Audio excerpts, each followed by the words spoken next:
very sorry, everybody. We just did a take and I forgot to record it. Thank you. That's very kind. Well done. Well done. How condescending. I need my medallion. I'll lose it otherwise. Definitely.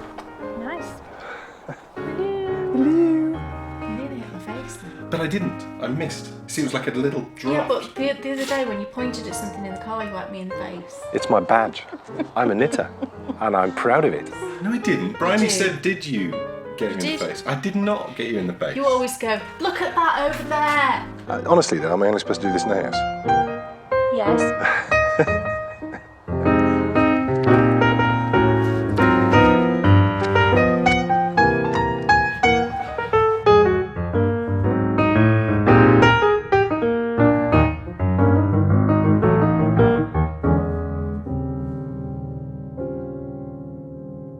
Welcome to episode 78. Really? Yes. I wasn't prepared. I like to catch you unaware sometimes. I thought I did the welcomes. No. Sometimes. But we have to keep them on their toes. Today's show is huge. I feel a bit fuzzy in my head. Do you think it's the antihistamine? Yes, that'd be a mixture of antihistamine, cloudy weather, all those types I'm not of... sleeping very well. I got bitten in the garden a couple of days ago. I'd got yarn drying in the garden and I was turning the skeins around on the line and I saw this little black thing on my arm and I quickly went like that. But then I felt like a little, as if it had bitten me. And no, it didn't bite me once. It obviously bit me 3 times. And then the bites came out yesterday. I couldn't sleep last night for the itching. Well, you can see, can't you? Oh, it's absolutely driving me up the wall. Yes, we can say with great fervour that we hate summer. I really dislike summer. I'm sorry to all you people who love summer. We love spring and we love autumn. Look. Love we winter love as well. all the other seasons. I love we all think the they're other great. seasons. But summer is the pit. Summer is awful. For so many reasons. It's hot. It's like sticky and muggy today, and it's going to get even more humid the next couple of days. But they're saying big thunderstorms tomorrow, so that should Bryony goes on a school trip as well to Whitby tomorrow. So that'd be a fun place to be. Fingers crossed it doesn't storm too much where she is. Can you imagine though? You can't wear knitwear, you know. And often you can't even knitwear. No. So it's not weather for knitters, is it? It's not. So we have decided that summer is not for us. Boycotting and we're looking summer. forward to autumn. I am. Autumn's cool. Autumn's literally. Well, yes, literally cool. But it is cool, isn't it? The colours. We all love the colours in autumn. That's the whole reason why I'm knitting. I love all the seasons. I do love all the seasons. I just don't like summer. If you were to venture into our shower, you would find, well, in a nutshell, I don't know where this is going. I think Kay has a job with herbal essences. Do you have a job testing herbal essences shampoos? No. Because I'm not joking you. I got in the shower this morning after my run and there was barely room for me. Look, I use a particular herbal essences shampoo, right? And I've tried many different brands of shampoo and I just go back every time to herbal essences. However, there was 2 kind of packaging with them. One of them I didn't like. One of them was like a tall, thinner sort of bottle. And the other went kind of like that. And that was the one that I loved. Well, of course, that is no more. They've stopped doing it. And they've replaced it with something that looks the same. It's the same shaped bottle. However, it's more expensive and it's called Bio something, Renew something. Oh. I don't know. And it was like, instead of being, I think the old one used to be £3 or £3.50. This was £4.50 for a bottle of shampoo. And you have to buy a conditioner. That makes it £9. But anyway, I bought them. And I do, it's better than the other one I was using.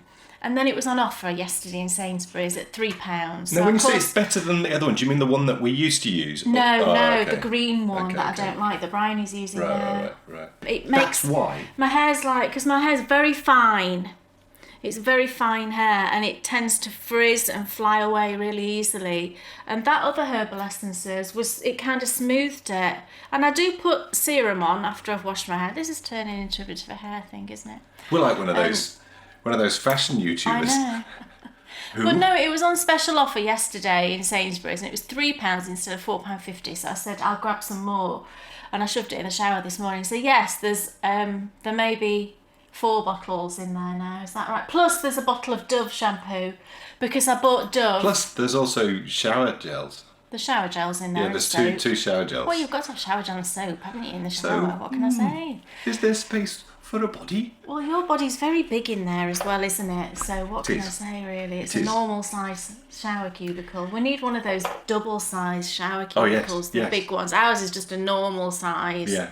We need one of the doubles. We need like a TARDIS one. Yeah. Yeah. It's a huge show in store. It really is. We've got our biggest new adventure yet. It's amazing. It's huge. It really As is. you know, with the start of the new adventures, we started working with my brother on creation of some specific music for all the things that we do, and we're unveiling one formally today, and we've snuck another one in that's actually not supposed to be unveiled till episode 80 because it's so lovely. So there's 2 new pieces of music. What's that one? Oh, well, we'll find out later, won't we? And what else have we got? Kay has an unbelievably special announcement in What's Off Your Needles. I do. It's such a special announcement, I've had to put a shirt on. Really? Is that why you put a shirt on? Yes. I think it would be fair to say that you really seriously do not want to miss What's Off Your Needles. No. Because I have an amazing finished object. Oh, thanks very much. No, he does. That is correct. But I've also got a finished object. He's been very cheeky, isn't he? She really does. And I think, would it be fair to say, Kay, that this is the most... it's difficult to... Is it the most personal design that you've done since Mr. Bakery Bear? I'd say so. Dan put this little thing together. Which are you putting in here, are you? Well, not right now, no. But I'll in see this it episode. later. Oh, you'll see this little thing that Dan put together to kind of show off the design, and you showed it to me last night, and I was literally had tears coming down my face, and that's no word of a lie. That's really lovely. I was like this. It was ridiculous. And I came back downstairs and I was cooking tea, and I was like, oh, it's really nice. So I think it's just because the subject matter, like Dan said, the subject matter is really... Design. It's the design. It's the design that you have always been destined to do. Yeah, it is. And I've wanted to do something linked to this. I'll tell you later. Yeah. Now's the opportunity for you Dan to... Jones. Yes. Ha ha. What's on your needles? Oh, it's lovely ribbon. Is it? Yeah. What? Oh, it's a It is chore, lovely isn't it? Ribbon. Can I put this one on the blocker? Yeah, Am I but allowed just to? I'm not going to don't let them show see it. Don't let them see it. It's the rib. I've finished the rib. I've become slightly obsessed with the checked and squared socks, which is the second Oh, it's sock, the which other I'll one. show you later. This is, of course, the second pair of socks in my Dan and Lara project, my quest to knit 10 pairs of socks over the course of 12 months. This is the second sock of the mouchoir, and the first sock on the mouchoir I knit on wood, and that was because I was finishing off the other sock, wasn't I? I was finishing off the first pair because I'd cast one on when the other one was still on the go. Well, I sort of waffled on the Dan and Lara project on the videos that I put out. I waffled on about how wood is fine and horses for courses and blah blah blah blah blah. Well, actually, I was talking complete rubbish. For me, it's metal, and that's the end of it.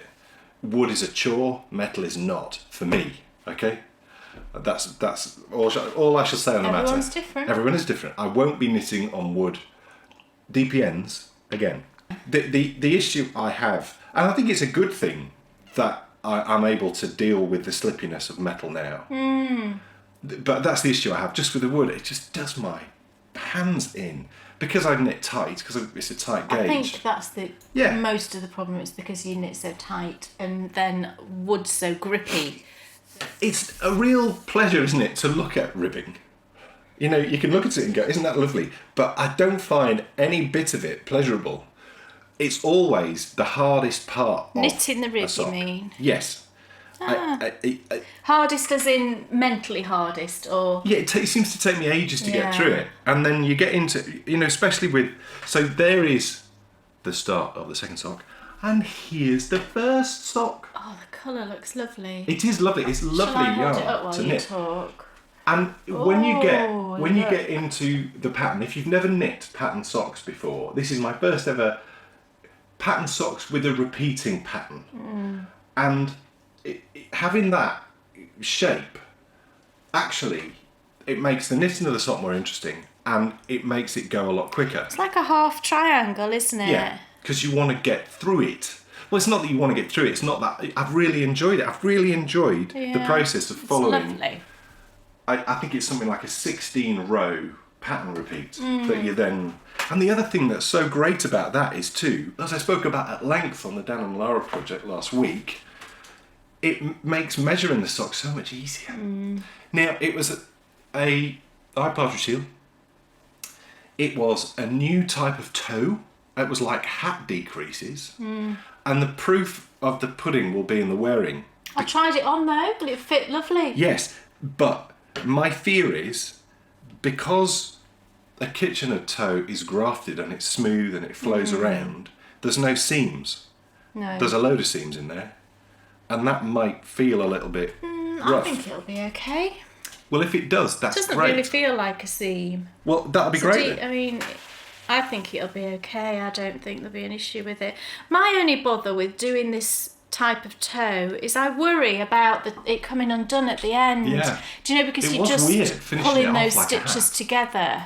And you did secure it, you went round again, didn't you? Yeah. And then wove your ends in. So I'm sure it'll be fine. But I think there's more of a risk, obviously, of that happening. With Kitchener, that can't really happen, can it? No. So that's my only bother with doing that kind of toe, and it's how strong that is there, because there's a lot of tension, isn't there, on that. But we will see. There was a half handkerchief heel turn, and we don't like it. I'm going to actually take it off the blocker to show this. Oh, it's very pointy, isn't it? And actually, if you look at the pictures on the pattern, this isn't fitting the heel. It actually sucks underneath the heel. So actually, that's how the sock is. Because your heel's rounded, isn't it? Unless any of you out there have got a heel that's that shape, then So please tell us. But it's a bit it's weird. Rounded. It's a bit weird. I'll obviously do the second sock the same, but I won't do that heel turn again. But that's the whole point of this, and that's the beauty of the book. She's teaching you every different pattern, something new, and you can then decide what works for you and what doesn't work for you. Start thinking about, are you showing that first? Yeah, I've got it here. Wonderful. I am ready. She's prepared, which is not normal. Oh, is it? shush. Let's be honest. How many times have I turned and said, oh, and then off you disappear down there, rootling around in your hole.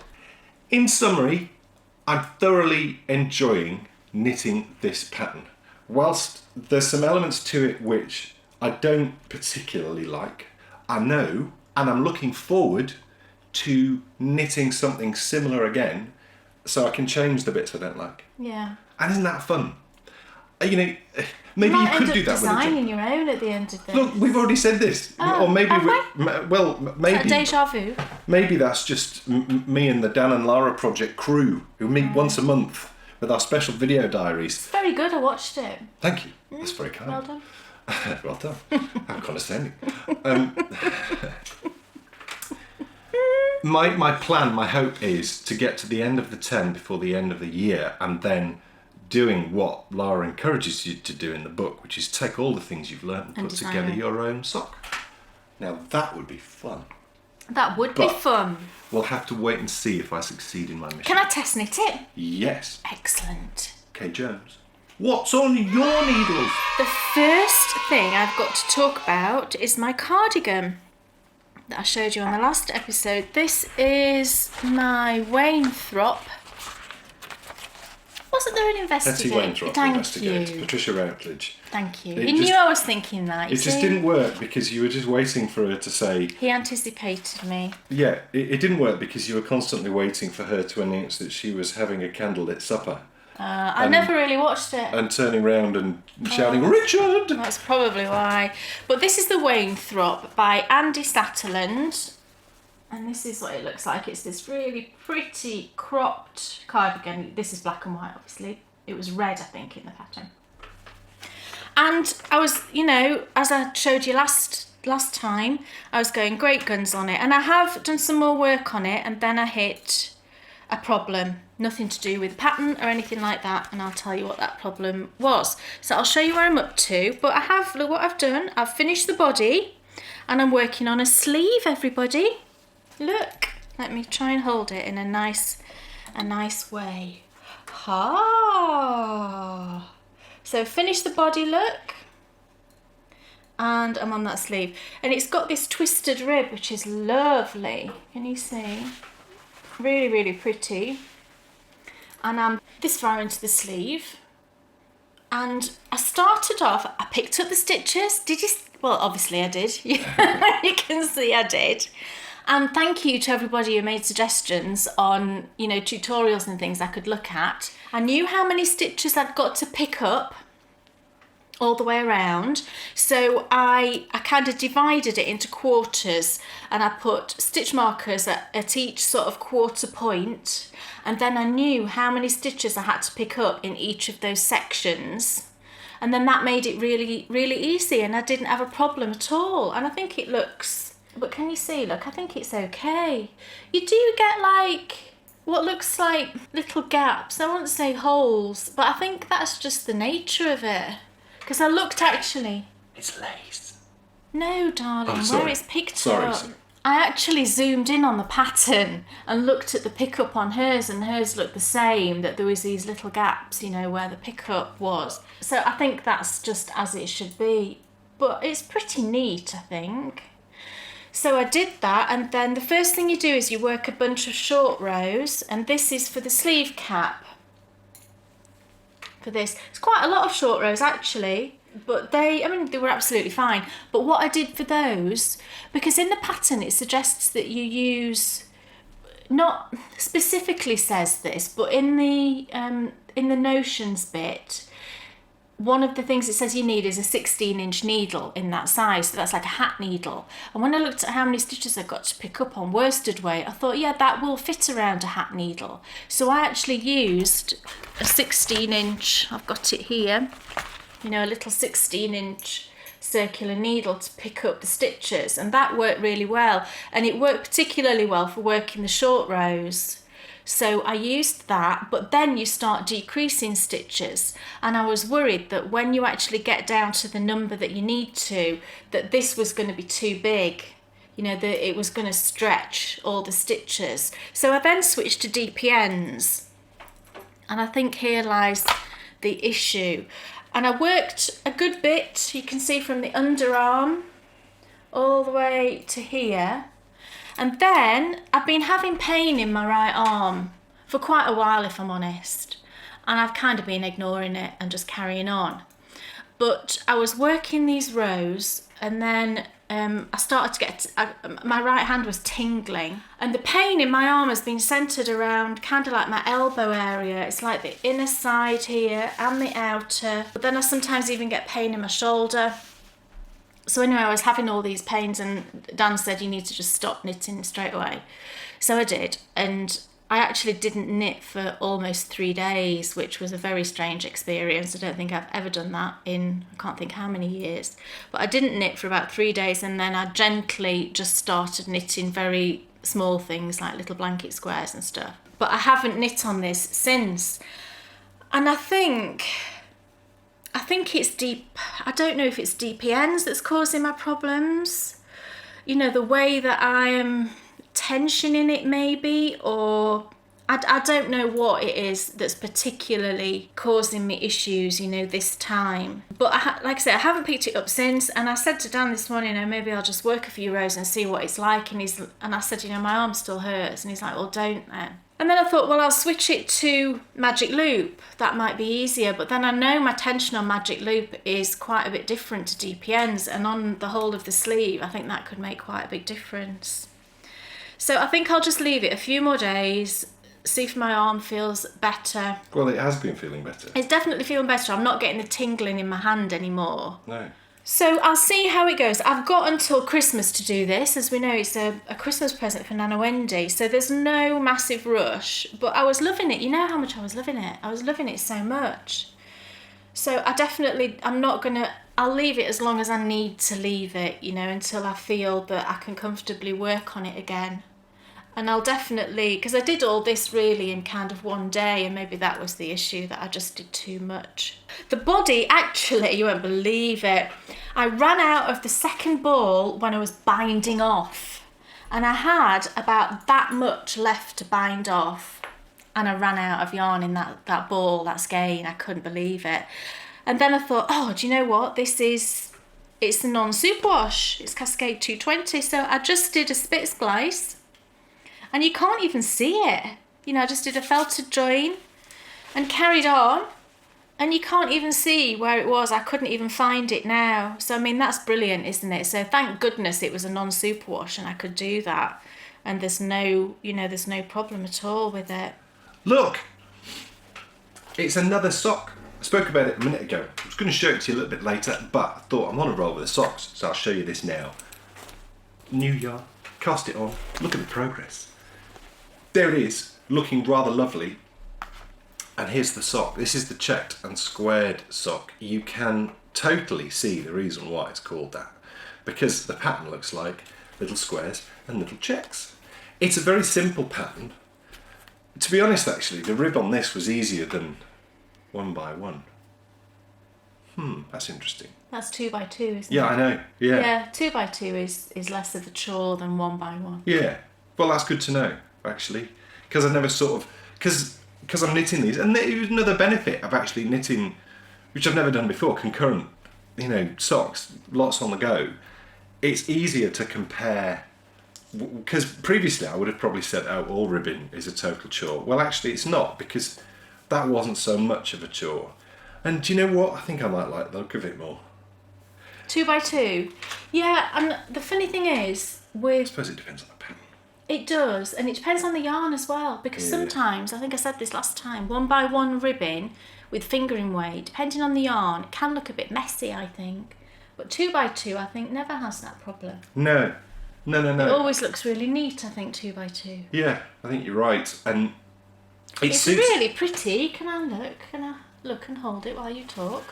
It's a slightly... On paper, you look at the pattern and it feels, on paper, slightly boring. But in practice, not so much. It's actually quite pleasant. And you can read what you've done once you've got into it, and I like that. It's a really pretty texture. Yeah, if you can read, if you can read your knitting quickly, then I think it's a real benefit, isn't it? Because you're not having to think, oh, where am I? And whilst I'm using a clicker... Oh, I can't believe you've done that. So I know where I am. You snuck that round your neck when I weren't looking. Well, you said I could do it at home. So I have it on at home. Really enjoying knitting this, more than I expected. I honestly thought I was going to find this an absolute chore, and I'm not. You did say that, yeah. It's progressing well at the moment, and there is a cool heel turn and a slightly different toe. I think it's a square heel turn, isn't it? Which is I like a square heel turn. There's lots more. When you consider the things on here, which I said, I'm not so sure about that. With this, different again, and looks more appropriate. So it's going to be fun, and I'm looking forward to getting to those and trying those out. So that's checked and square sock, and it's my 3rd pair of Dan and Lara project socks. What else is on the needles? This is a little project I've been doing as a series of tutorials for the patrons, and I'm at a reasonable point with it, so I thought it might be nice to show you, because it's something I haven't knit for a while. It's a lovely pattern, and it's a great use of a skein of special fingering weight yarn. And I'm knitting some mitts. I won't say mittens, because if it's a fingerless mitt, would you say a fingerless mitten or a fingerless mitt? I'd say mitten. Would you still say mitten? Okay, Yeah. well, it's a fingerless mitten then. And it's by lovely Susan Claudino. It's a free pattern, and it's called the Zombie Vixen. And I chose this because there's lots of cables in it, and I wanted to do a tutorial that was a little bit more involved. People had asked, hadn't they? Yeah. Patrons had asked for a little bit more involved cables tutorial, and this absolutely Yeah, and did the whilst job. none of the cables are complicated, some of them are a little bit different, like that one I showed you, to just a straightforward cable. And there's a lot of cables in it. There's a cable row every other row. So it's brilliant practice, you know, if you've never done cables before. It's great practice because, like I said, it's a simple cable, but a bit more involved and lots of it. What's interesting actually is there is probably as much, if not more, cables There's more cabling than there is in this. That's I can't think how many rows. Well, I think the cables are over 4 rows and it's a 12-row repeat. Right. So that's not a lot at all. No. So those are the mittens, aren't they lovely? So like I said, it's a free pattern on Ravelry, so go and grab it if you wanted to make a pair.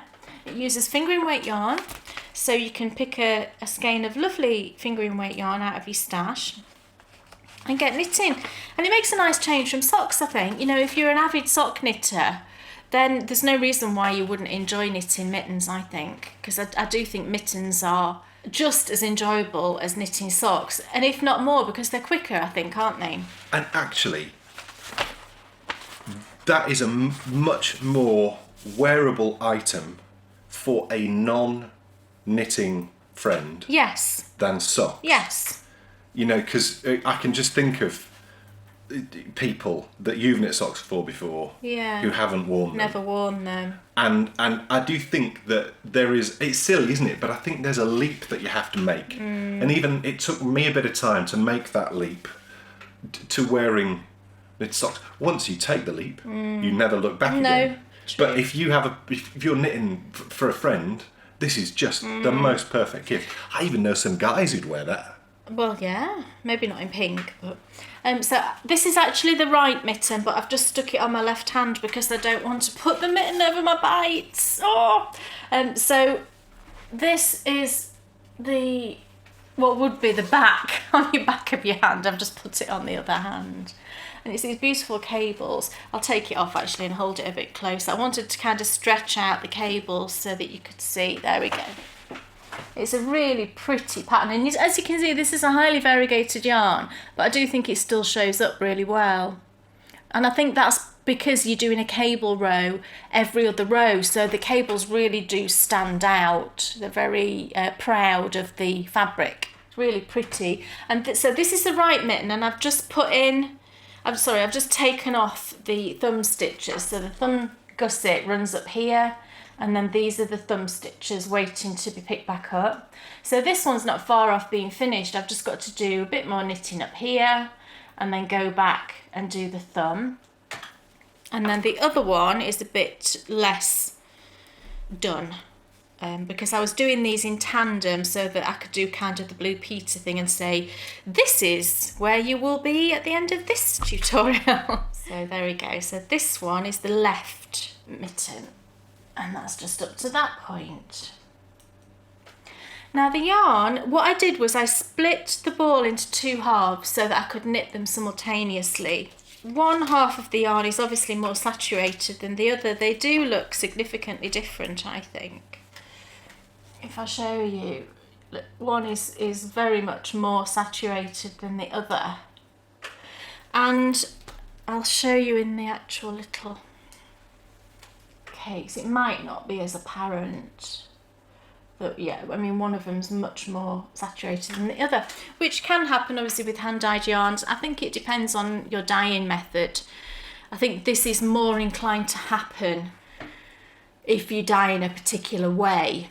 And I was going to give these to someone as a Christmas gift, but she's not a knitter, and I just don't know, with them being so different like that, I feel a bit funny giving them to her as a gift. She might think it's a bit weird that one's a different colour to the other. But people wear unmatching socks, don't they? Yeah, but when it's on your hands, I think it's a bit different. I don't know. I just don't feel comfortable giving them to someone who's completely not a knitter. But the yarn quite an old version of this dyer, and it's Wool & Vine, and this was a gift from lovely Amber. So Amber, I'm using the yarn, and it's on her Footsie base, which is 80/20 superwash BFL nylon, which is my favourite, one of my favourite bases, and this is why Amber sent it to me, because she knew I loved the base. And the colourway is Pandora. So it's really, really pretty, and you know, I'm loving working with it, because like I said, I love this base, and the colours are lovely, these pinks and greys. So I think I'll just probably, if I give them to someone, or I might just give them to Bryony, put them in her Christmas stocking or something, you know, because she would love them.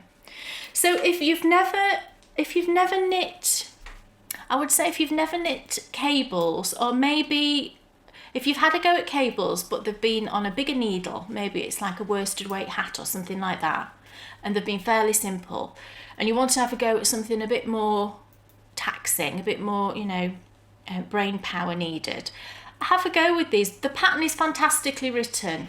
This is why I chose it particularly, just the way that Susan has written the pattern. It, you know, line by line, and I love a pattern that's written out like that, where there's no thinking involved. You've just got to go, right, I'm on row, whatever, that's what I'm doing. Very, very simple to follow. A lovely knit, and I'm knitting it on, I think it's 2.5mm this, I'm pretty sure it was 2.5. And magic loop. The instructions are given for magic loop, but obviously you can use whatever you want to knit in the round. Yes, 2.5mm. And it only uses about 200 yards, so you could actually get 2 pairs out of a skein of yarn. And what someone said to me actually was, I could knit opposites with the leftovers, couldn't I? And I have 2 pairs of mittens. I don't know if I'll ever do that, but it's certainly an option. Are you knitting anything else? Oh my goodness. Look, it's back. I didn't show it actually last time, and I've made a whole heap of progress, which is great. You could even get away with wearing this as like a little top now. A very cropped top. A very cropped top. A very cropped knitted top. Just what you need in the middle of summer. Oh, don't. It's the Irish coffee, and it's just as much fun. You know, I don't seem to get sick. Well, no, that's not true, because I got thoroughly sick of the honey cowl. Oh, you did, yeah. I think that's just because it was so repetitive, though. Yes, this isn't repetitive, because there's a lot going on. I mean, I did prefer it when I was dealing with the sleeves as well, to be honest, and when I was doing the increases. But actually, you know, getting through it and into the body, you know, you're starting to make good progress. So, you know, perhaps what's keeping me going is thinking, oh, you know, I'm rattling along now. So yeah, I mean, it's a perfect project. You know, if we're talking about cables, it's a perfect project for an intermediate cable knitter. And you know, garments aren't as challenging as perhaps you might think they're going to be, because I certainly thought it was going to be a lot more challenging than what it has been. It's just the amount of weight, I suppose, that's on the go. It is more taxing.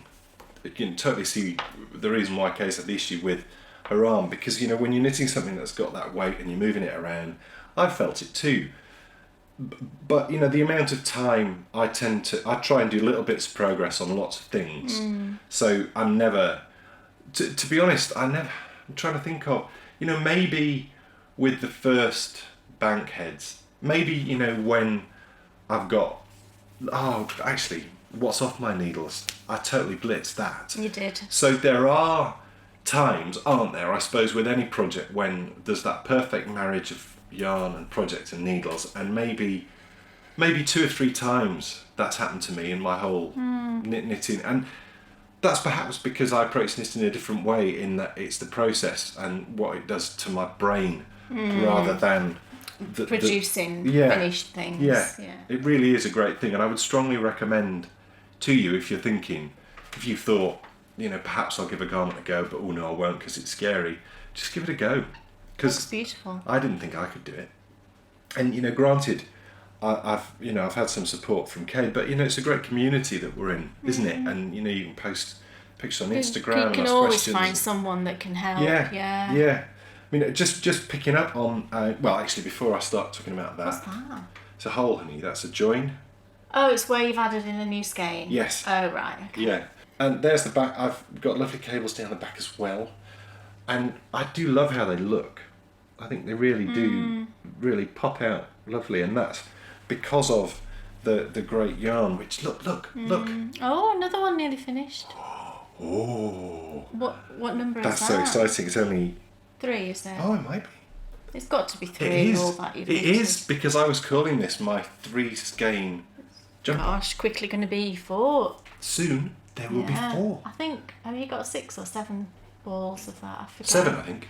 Right, so you'll have plenty, I'm sure, because there isn't really, the sleeve is, I think it's just a bit of ribbing. Yeah. And it's just nothing really. But, just picking up on, I was talking about, wasn't I, how I am the more process-driven knitter than the product-driven knitter. And, the process has such an important effect on my head, and it's become part of my daily routine. And Kay saw firsthand the other day how my daily routine is very, very important to me. And, I'll just tell you. This was a bit bonkers. When you've been through the things, I can only speak from a personal point of view, but you get strength from routine, or I do.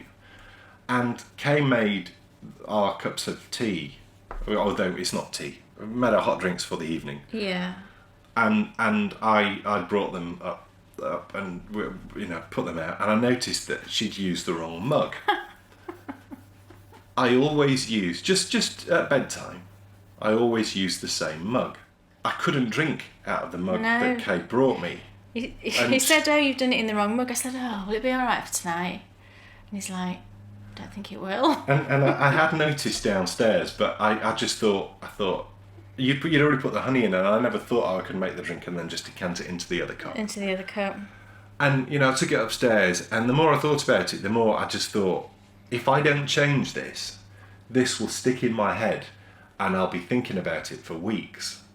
And she said, "Why do you need to put it in that other cup?" And I said, the reason why I need to put it in that other cup is because if I don't drink out of that cup, I'm worried I might get sick again. Now, that probably sounds mental to you. No, I do understand. Routine gives me strength. Yeah. So that's the reason why I really try and run every day. That's the reason why I knit at the times when I knit. And it's the reason why I drink out of that cup at bedtime. And there will be other things as well. And I'm not telling you stuff, it's just I can't think right now. And do you know what? Who cares? Well, it doesn't matter, does it? I'm proud of it. I don't care if someone thinks I'm mental. Whatever gives you comfort and helps you get through your days. If it gives me strength. And because, as I've said to you so many times before, it's all about how your brain approaches these things. And if you approach it thinking, if I approached the operation earlier this year, absolutely the biggest operation I've ever had, the hardest challenge I've ever had. And I approached it knowing I'd drunk out of my cup every night, knowing I'd run as often as I possibly could. And so I went into it knowing I'd be okay. Yeah. And that's what you have to do. Do the things that you need to do to be okay. And, who cares what other people think? Absolutely. What are you knitting? Well, the last little thing I've got to show you is because I'd had this issue with my arm, I thought, what can I, after those 3 days, I thought, I just want to knit something light, nothing in the round. So socks were out because I didn't want to risk it being something to do with knitting in the round. And the only sock I'd got on the 2 pairs of socks I've got on the go are both on DPNs. So I thought, I'll start another blanket block. That'll be fun, So, and Bryony had already chosen Harry Potter as a theme. I said that last time. So that's what I've been knitting. And I've done 5 out of the 369. And this is where I'm up to. So this is Harry Potter. Well, not a particular film. It's just Harry Potter in general. I suppose it's the first film, actually, because the Dumbledore colour I got from the Richard Harris character rather than the Michael Gambon character. So this is where I'm up to. Oh, it's really cute. So we've got, you can probably tell, but we've got Slytherin here. This one is Dumbledore. I think it kind of looks like Dumbledore, doesn't it? Because I looked at the images, that colour is actually more purple than he was wearing, but it was kind of like a reddish purplish cloak, his grey beard, and it had little bits of gold in it, so I think that's it's close enough for me to Dumbledore. And then we've got, is this Ravenclaw? I think this is Ravenclaw, isn't it? And then we've got the flying car, and it's flying through the clouds, look, which I think looks really cute. And then this one is Harry, and he's wearing his school uniform. Bryony was thrilled with that one. I wasn't sure how to portray Harry. It's very difficult, isn't it? Because, like a cloak. yeah, because he just wears normal clothes other than his uniform, doesn't he? So it was a tricky one. So I said to Bryony, most of the pictures, when you pull up pictures of the younger Harry, he's usually in his, black cloak, and then this is his jumper. So it's his grey jumper, which has a band of the Gryffindor colours just around the neckline. And I think it looks really nice. That's excellent. Yeah. So in the next one, I've got, right, this is a tricky one. It's Hermione and Ron together. And I said to Bryony last night, how on earth am I going to do this? And then, because she pulled up some pictures, but they were just in their uniform, just the same as Harry. I said, I can't do that. So I said, what about when they go to the ball? Is it the Yule Ball? And she's like, oh, yeah. So she looked at some pictures for me. She's madly into Harry Potter at the moment. I can't even tell you. It's all she talks about, isn't it? Yeah, it is her Star Wars for me. It really is at the moment. She's like, oh, I've done this quiz. I'm like, oh, right. It's sweet, that she's so interested in it. But only the books. Doesn't want to watch the films after the first two. She doesn't like them at all, which I find really interesting. But she's loving the books, so that just shows you that, how something's portrayed on film. Yeah, because your I know the books get gradually darker, but your darkness that is in your head will be different. Yeah. Your darkness is as an 11-year-old reading it. As dark as you have perceived anything to be in the world. So if you haven't seen anything truly dark and horrible, your darkness won't be anything like how the films are portrayed. No. So we both looked up pictures of Hermione and Ron at the Yule Ball. I thought this is going to work because their outfits are quite distinctive. Hermione wears a really pretty pink dress with like a darker sort of pink sash around the middle. So I found this, which I think is the colours pretty well, and this is some of Zena's yarn. I used this to crochet a shawl a while ago, and this is the leftovers. So I'm going to use that for the half that's Hermione. And then Ron's outfit is totally bonkers for the Yule Ball. Bryony said to me that his mum made it, is that right? Did Molly Weasley make it or bought it or gave it to him or whatever?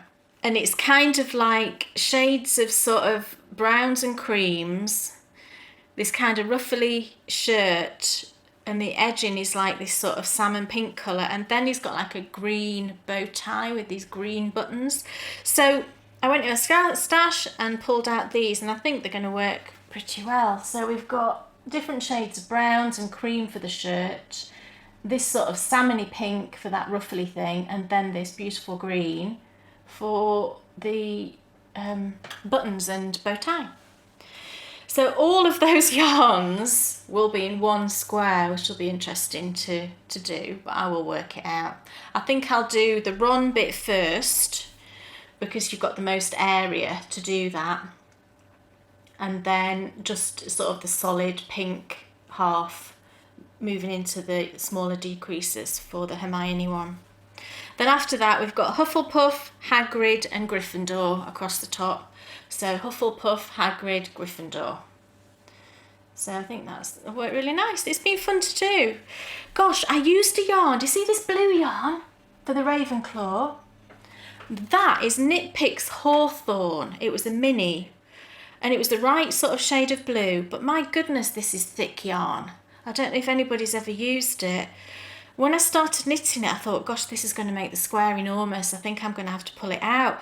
But I was knitting it in the car. I'd taken it with me when we went down to my mum's the other day, and I didn't have any other knitting with me, and I thought, all right, I'll go with it. It's worked, but I do think that square's bigger.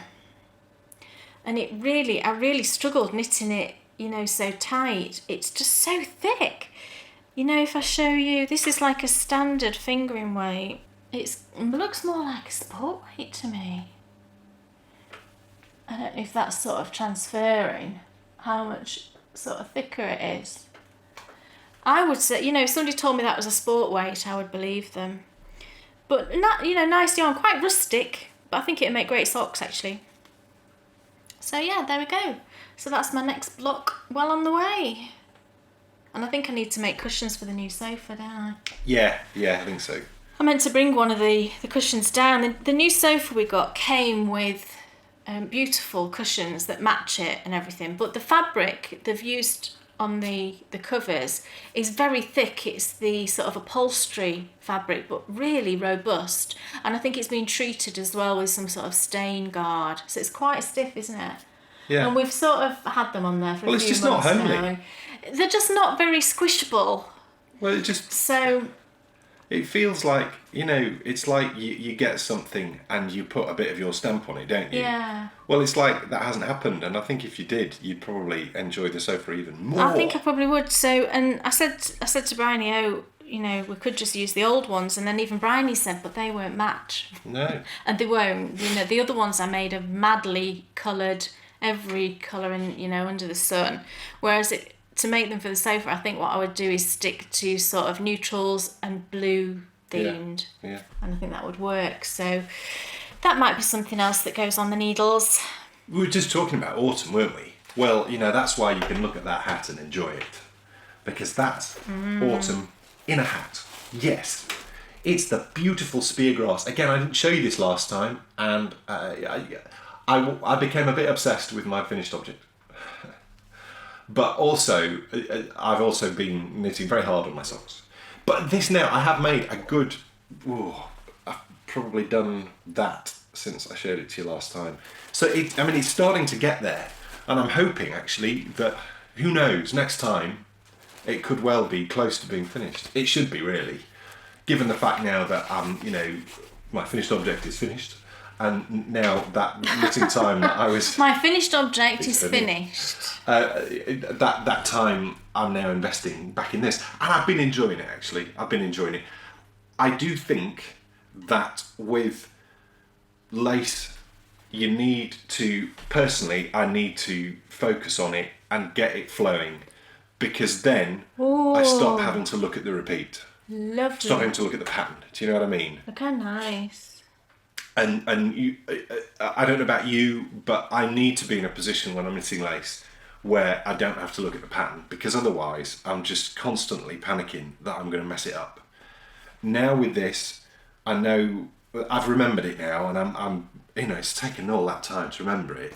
But that's because I've been flitting around doing all sorts. Remember it now, though. Yes, I absolutely can. I know what's coming. I don't memorise lace. I don't even try to memorise lace. I haven't done it deliberately. I haven't thought, right, I've got to cram this into my head. It's just, and it was the same before. I knit two relatively quickly, and probably before it happened much quicker because I was more focused on the project, and then off it went. But this now, and that's when the speargrass for me, I called it before last year, and I did it for the first time. I called it musical, and it is. It's like a really cool rhythm that because I'm a drummer, that goes to something a bit like, it's like the drum part to Come Together by the Beatles. That is the most amazing non-rhythmic drum part you've ever heard in your life. It's when Ringo Starr showed actually that everyone was wrong and that really he was quite a good drummer. It's the same with this. It just flows, and that's great. That's a good pattern, isn't it? When it's just flowing. And like we said, and perhaps that's the reason, if you were going to make me a lovely ball of handspun and you were to do it in these colours, I'd be very happy. And that's always been the case, because if you think back to the fondant fibre that I knit my second, I think it was my first bankhead in, that was autumnal colours. And then I had some other handspun scent, and I knit another one, and that was also autumnal colours. Those colours appeal to both of us, and I think that's because we love that season so much. Yeah, and it's also your colouring, I think, isn't it? You naturally suit autumnal colours. I'm not going to wear this. I know you're not going to wear it, but... this will naturally suit you. You're drawn to those sorts of colours. Yeah, maybe so. Great project. Really really glad to have it back. There's my lovely bag, Yeah. which I love. Thank you so much. Well, that's enough of that. That's enough of the preamble before... Yeah, so if you've watched all this, I would now pause, go and make yourself a fresh cup of tea. Also, go and get any significant others Oh, yes. who like Yes. to watch adventures. Go and get your husbands. Or whoever it may be who enjoys or those bits. partners. Or perhaps you watch... Girlfriends, boyfriends. Perhaps you watch on your own and you always have hoped that someone would sit and watch it with you. Well, if there's anyone else in the house, go get them now. Because Or even if it's your pet. Yeah, Go and grab your pet and sit him or her next to you on the sofa. Because this story, we did not expect to find it. This story has got pirates and kings and crusades and hermits and monks.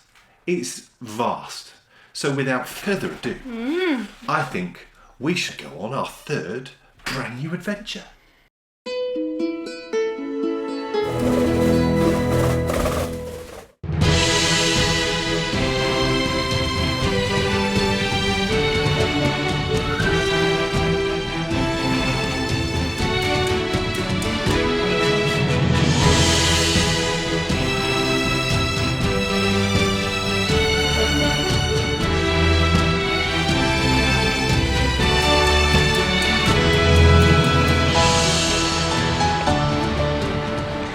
Welcome to the new adventures of the Bakery Bears. In this series, we're taking you to brand new destinations and we're discovering amazing stories.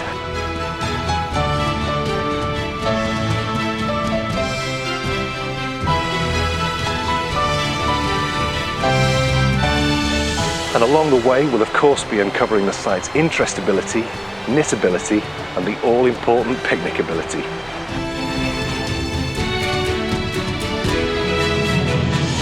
And today we've got something truly wonderful for you as we search for Saint Godric.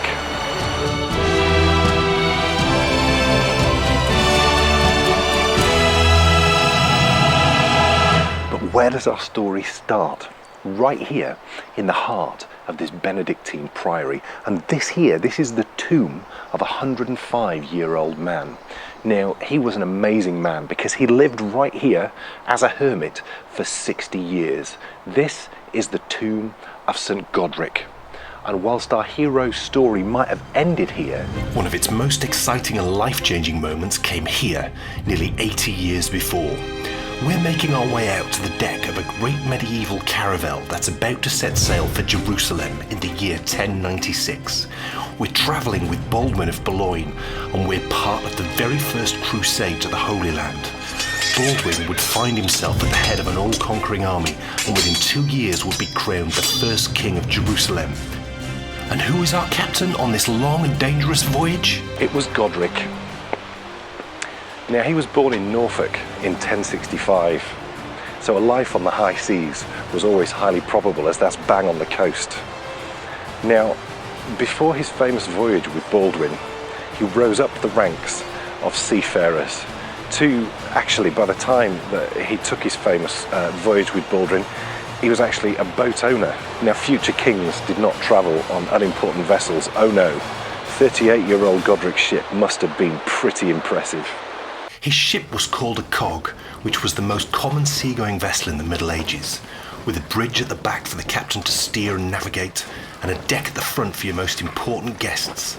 For an 11th century king in waiting, this was travelling in style. For the next 5 years, Godric sailed his ship to the four corners of the known world, and the story goes, when times were hard, he even raised the Jolly Roger. Godric was most certainly a true medieval man of the sea. Now, I'm guessing you're probably starting to wonder how Godric ended up here on the banks of the River Wear in County Durham. Well, for us to fully understand his journey from pirate to hermit to religious saint, the first thing we need to understand is what exactly is a priory. A priory is a type of religious community that existed in the Middle Ages. Similar to a monastery, it would also consist of a group of monks and nuns who lived together in common and took monastic vows of obedience, poverty, and chastity. The heads of priories were called priors or prioresses. Often in England, but not always, priories were affiliated with cathedral churches. And this was the case with Finchale, which was affiliated with Durham Cathedral. Sometimes, but not always, priories were smaller than monasteries. Sort of the ideal for a monastic house was to have at least 12 members headed by an abbot or an abbess, reflecting the number of Christ's apostles.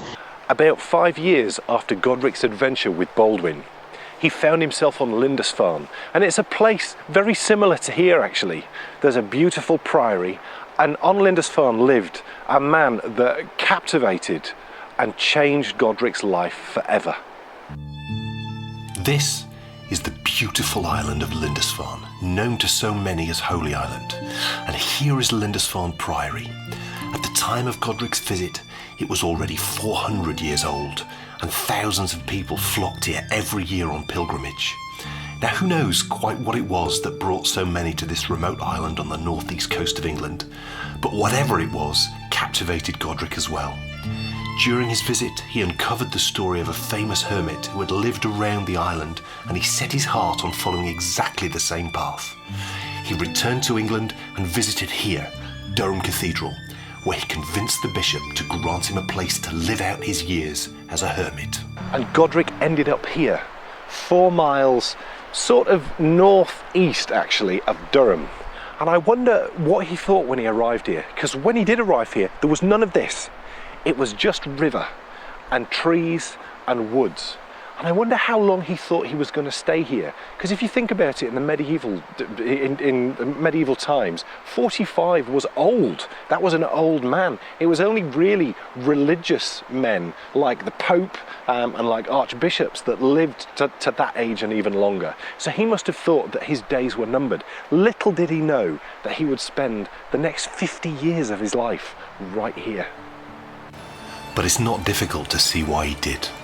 For a man of the sea, the River Wear provided the perfect backdrop. This would have been a very similar view to what Godric saw on his first days here. And in 60 years, all he built was a fish pond so he could catch food to eat, a mill so he could make bread, and a chapel which he named after John the Baptist so he could pray. Now, he slept outside in all weathers, and he used only branches from the trees as protection from the elements.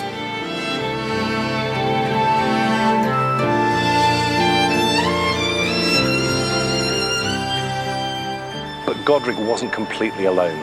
He'd of course been gifted this land by the Bishop of Durham, and the Bishop of Durham had a whole team of Benedictine monks who were working with him at Durham Cathedral to run the diocese and to tend to the flock. And the Benedictines quickly got very excited. The monks, you imagine, into their community comes a man who's lived a life on the high seas. He's perhaps even been a pirate, and suddenly he's living in the midst of them. So they were coming up here and they were coming to talk to him, and they wanted to hear his stories. And he quickly gained a reputation for a man who would give out really intelligent and worldly wise advice. But who were the Benedictines? The Benedictines, also known as the Black Monks because of the black habits that they wear, were one of the great medieval monastic orders. They got their start when Benedict of Nursia, or Saint Benedict, founded a monastery in 529 at Subiaco in Italy. In addition, he wrote the Rule of Saint Benedict, the monastic rule by which all Benedictines lived and still do live their lives. Monks and nuns entering the Benedictine order, who agree to live by this rule, essentially take 3 vows when they join the order.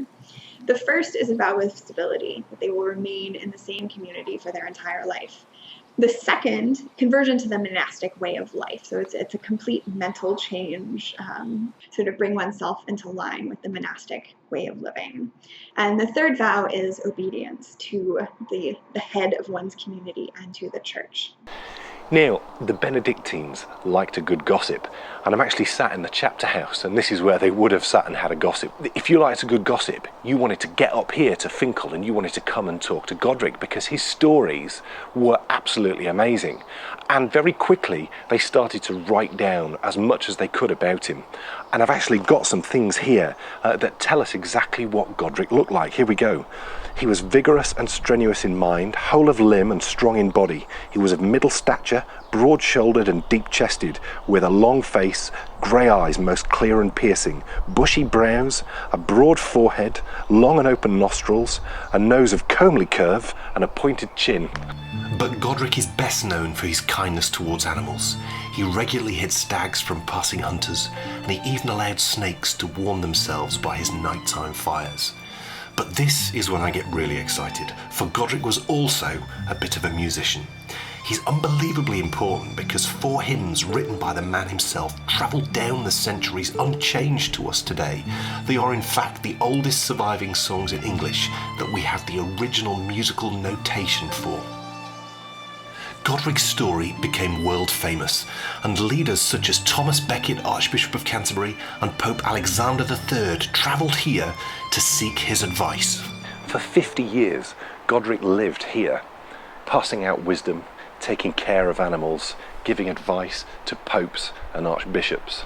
But eventually, illness struck him. Now, his biographer actually wrote his biography in real time when it was happening, and I want to just refer to something he said about him. For the last 8 years, Godric was bedridden and beset by devils in physical form. This perhaps must have been growths, maybe, possibly even tumours. And finally, St Godric died, and he was laid to rest right here in Godric's tomb. Now, he's not actually here anymore. He was taken away and no one actually knows where he is now. But this is what's left of Godric's tomb.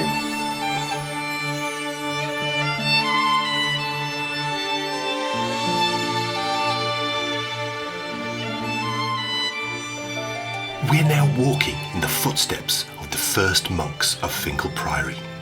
27 years after Godric's death, the foundations of the future priory took root with the construction of these first priory buildings under the instruction of its first prior, Thomas. These were always designed to be temporary as the main church, cloister, and all we're used to seeing at religious houses were constructed. What makes Finchale so unbelievably rare is the fact we can still see these buildings. Normally they were built over or demolished. I've visited many abbeys and priories across Europe and I've never seen remains like these before.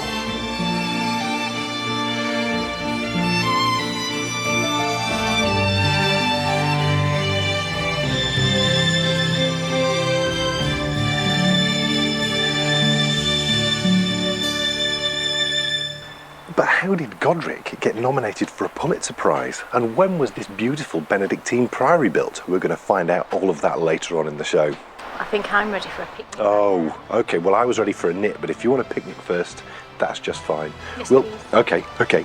We'll go find the perfect spot and we'll see you later on.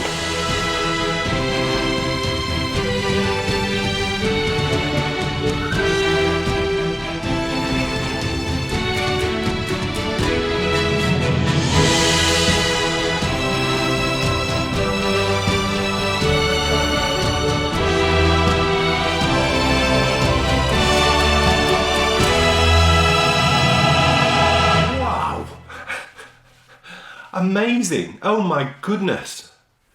What a place. It's really, really lovely. We loved it. And, Yeah. you know, we expected not to have as good a time as we're having. We had a challenging trip up. The sat-nav just took us the wrong way. We ended up going Yeah. through the centre of Durham, and Which was a bad day to do it. it was like an open day for the university, it seemed, because I was like, what's going on? Why is it so busy? And then I saw all of these 17, 18-year-olds, I suppose, Youths. carrying prospectuses and bags for the university. I said, oh my goodness, it's an open day. So that was a bit of a disaster. Yeah, but we went a different way. Even without an open day, you don't want to be driving through the centre of Durham. No. Similarly, you wouldn't Not want to through choose. any big town, really. But it's when you take old cathedral towns like York and Durham with and little Lincoln, roads and a lot of traffic. they become a challenge. So yeah, we went home a different way, and it's a similar distance to Fountains. Yeah. But the problem with it is, and this is why we didn't expect, what you go through to get there. You know, when you're driving to Fountains, the whole route is pretty lovely. Yeah. You know, the roads and everything you go on is It's pretty. very simple to get there, isn't Whereas it? as well, to this, Fountains? you're driving through the sort of pit heartlands of England. So these were where all the coal mines used to be, and so it's a totally different type of geography. I still like that though. I There's nothing wrong with that. No, it I'm not always criticising fascinates me. I really enjoyed the journey actually, because I love looking at these sorts of villages, because I grew up in a pit village, you know, a mining village. And actually I was talking to my mum the other day, because you could see it from when we took her out for lunch, you could see it. And it looks nothing like it used to, because the pit has gone, the mine has gone, and it's now this massive housing estate right slap on top of where the mine was. I think that's so sad, because, you know, Mum said there's nothing there anymore. The pub has closed down, there's no shops, no nothing. And, you know, the village, it's not really a village anymore, it's a suburb of a bigger town. And it kind of takes the heart out of somewhere, doesn't it? You know, when all the pits obviously closed down in the 80s, 90s, was it? Yeah. So the question is, how high will Finchale Priory score? What do you think? What do you think? Well, you're going to have to tune in a little bit later on in the show to find out. And wasn't it amazing having our amazing guest presenter with us? Did you love it? Robin knows her stuff. Oh my goodness. I love Robin. One day, and I've said this to Robin before, and we both agree this, I remember years ago, like 2 years ago, that always sounds more, doesn't it? Years ago. It's not going to be like 20 years ago, like 2 years ago. 2 years ago. A couple of years ago. It seems like yesterday, doesn't it? A couple of years ago, I got my first ever correspondence from Robin, and she sent me a message. She sent me a message on Ravelry, and then we exchanged emails, and we've been emailing ever since. And she emailed because we'd just been to Byland Abbey. Right. And she asked me to send her pictures of the floors. Oh, that's right. Because she wanted to see. That. She wanted to see the floors. And the floors there, if you go back and you review the Byland Abbey episode, they're beautiful. You'll see that we did make a thing of the floors. So I sent her some pictures, and that then started our sort of chats. Yeah. And I could just talk to her for hours. Oh, I could because too, you learn so much. And I had to cut out so much. You know, it's so frustrating. But there's a gold episode coming out of that, and I'll tell you more about that later on in the show. Because it's time for us to find out. But no, I need to go first. Dan Jones? Yes. What's off your needles? Yes, we shall start with the starter, and then we will get to the main course. Starter? Oh, I wouldn't say that. I mean, look. Oh. We're having whale for starters. Oh my goodness. How adorable is he? It's the dude. Bryony called him the dude. Look at him swimming. And I did put a little mouth on him, but it's kind of underneath. Can you see his little... Oh, there's his little smiley. Hello. Oh, hello, I'm a little smiley whale. Oh. Definitely the quickest project I've ever knit. Yes, I'd say so. And You did it in no time, really. It seemed like no time. Yeah, I was pretty focused on said knitting. He's adorable. We And love Kay him. wants one too, so I will be doing another one. Look at his tail. He's so cute. I was initially, and I still am, I'm torn one way and the other with toy knitting. And I don't... I love him. I don't quite know why. I wasn't particular. I really enjoyed the pattern, and I enjoyed the techniques that You didn't have any problems with the pattern No, at the all. pattern's brilliant. No. The pattern's brilliant. Someone asked on, I can't remember if it's the last or the one before, the live patron show that we do, who my favourite pattern designer is, and I said Susan Claudino, and I've only knit one of her patterns. I mean, literally, it's brilliant, and it's easy peasy. It's just the business. So, if you've never knit a toy, or if you have knit a toy and you've not knit this one, I would say go I think that's a great toy to start with as well. It really is. It's, you know, it really is. It's not too complicated. What blew my mind and what I loved was knitting the flippers, the fins. You had to cast on 10 stitches. So I've got 10 stitches. I'm like, I've got 10 stitches on the needles. And then you're doing increases and then decreases. It's See, I'm used to doing little things like that, but you're not. And I've got to say, I did find that fun, so maybe I am a toy knitter. I think what I found difficult was the tension, my hands, I kept getting cramp in my hands, because everything is a lot more... I understand that.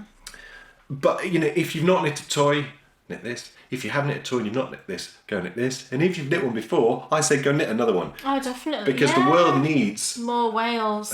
Well, that's true anyway, but... Yeah, it really does. It's very like... We can make a statement, can't we? Kind of like want to stroke him. Yeah. He is so lovely. cool. I helped you with the stuffing, didn't I? Absolutely. What was the point, right? What is the point in me just going solo? I did all the knitting, but then Kay helped me on the key bits, which is making it feel real. Giving it character. Because that takes a lot of time and effort and lots of projects, doesn't it? I mean, if we look at the growth of the bakery bear from Climby Bear to today, every time you're learning something new, and so it just made sense for me to pull on that knowledge, so I did, and that's what created the dude. So I will be knitting another one because Kay wants one. I want a little tiny one though. Yeah, so maybe later on this year. You could do it in sport weight. Yeah, or maybe I should just give it a go. Find me some good yarn, I'll give it a go. Yeah. What's that noise? Can't hear anything. It's special music. Oh.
Oh my goodness.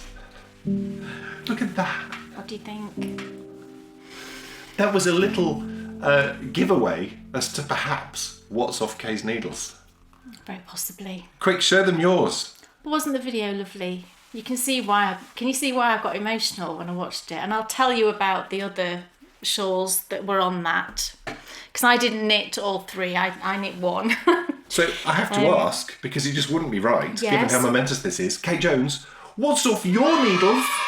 I have a shawl off my needles. This is a new design, and it's the Longbourn shawl. I think they gathered that. I know. Well, I'm just saying. You asked me what was off my needles. So I was telling you. Me and the dude show. Winding me up. So here it is. Can you see that on the screen? Yes. So it's a crescent-shaped shawl, I would say, with this lovely centre panel, and then stocking stitch either side, and then what I think is a really, really pretty knitted on border. So the inspiration, as you can probably gather from the name of the shawl and the location shots that you will have seen in that little video, was Pride and Prejudice, the 1995 version with Colin Firth. As if I need to say that, you all know that that's the version that I'm referring to. So for a long time, I've wanted to knit something associated with Pride and Prejudice, have a design, you know, that's associated with it. For as long as I can remember, you have been talking about this. Yeah. And the problem is you just want it to be perfect, don't you? So I've had lots of ideas in my mind for various things, but none of them have been quite perfect. And then I struck upon the idea of this. Now, the thing that particularly inspired me, the centre panel, I love the arrangement of a shawl when you've got a centre panel and then you've got increases either side of that centre panel, you can see, and then, you know, just some nice stocking stitch either side. And the centre panel are these little, it's a little stitch that it should look like a butterfly. Can you see it looks like lots of little butterflies?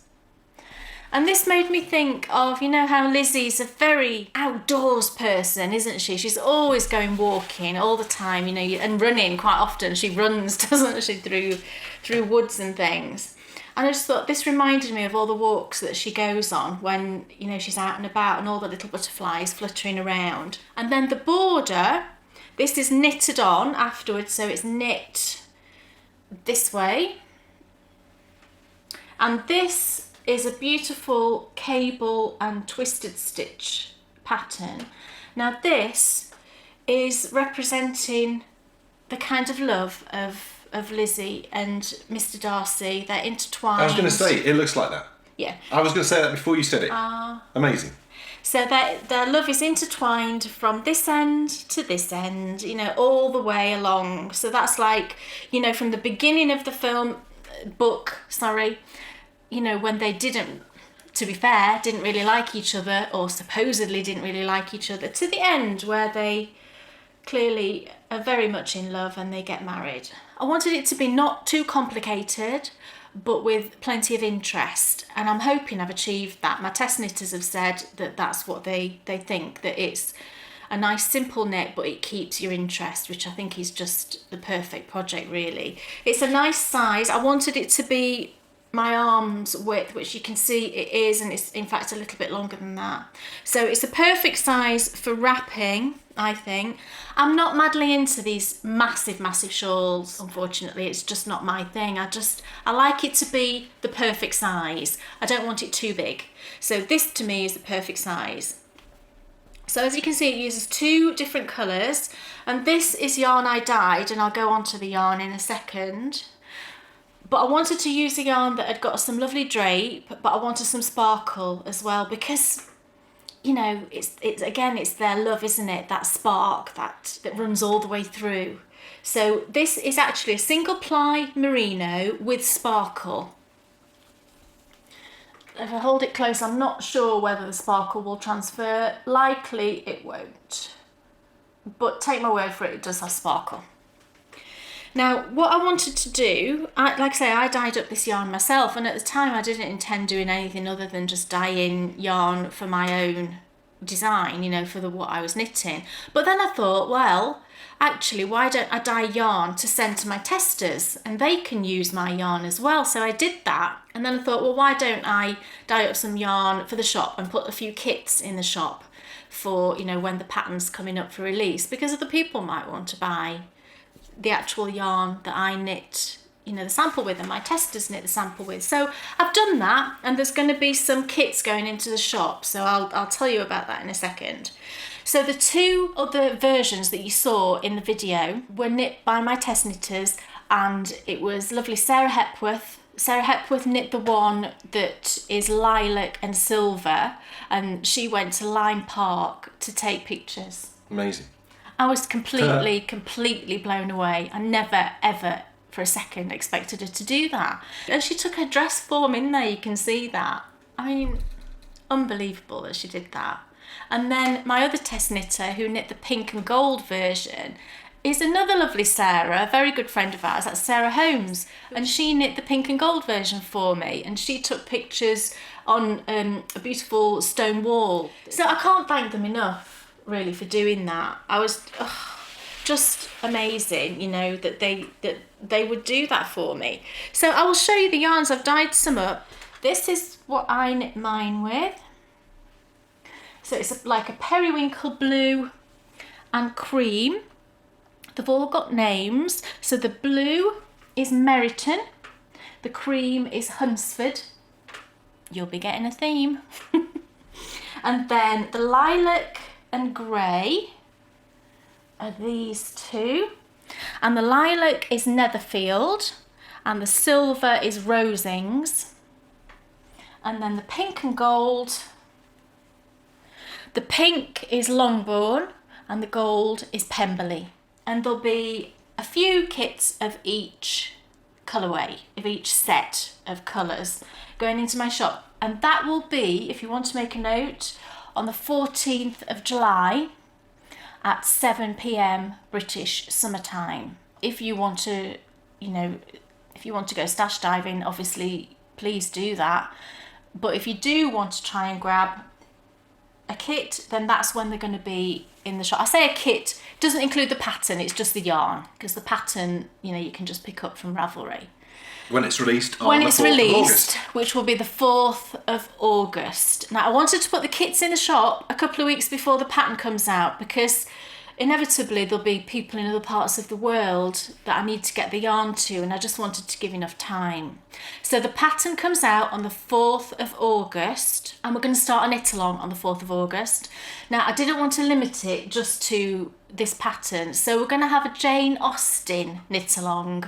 Are you all keeling over with excitement? Oh, I am. I know. Are you going to knit something Jane Austen? I'll have to now that we're back.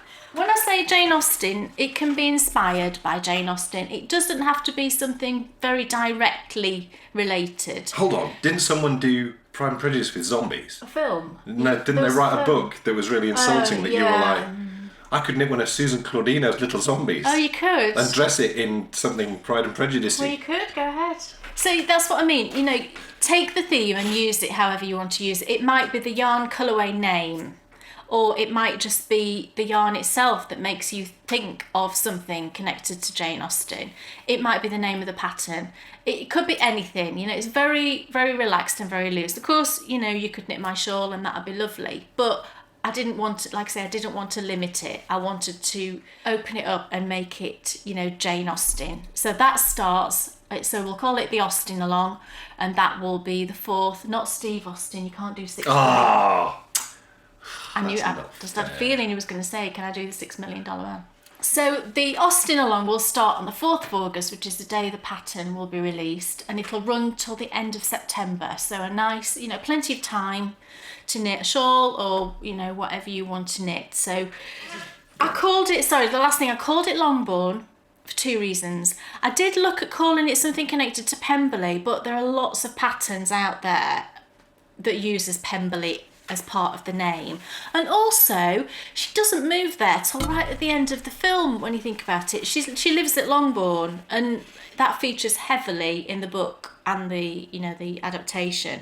So that's why I went for Longbourn, and it seemed to kind of suit the pattern, I think. well, also she would wear it, not him. So That's it makes true. sense that it comes from where she's from. Yes. Because he's fallen in love with her, and she's grown up with and become the lady she is at Longbourn. Yeah, and the colours, the inspiration for the colours actually, again, were all related to the TV adaptation, and it's colours that made me think of things like the dresses that were worn, and the cream actually is the colour of like Lizzie's wedding dress. The blue, Jane wore blue a lot. The pink, I think their sister Lydia, she wore a pink dress to the ball. So they're all connected. So everything really is inspired by Pride and Prejudice.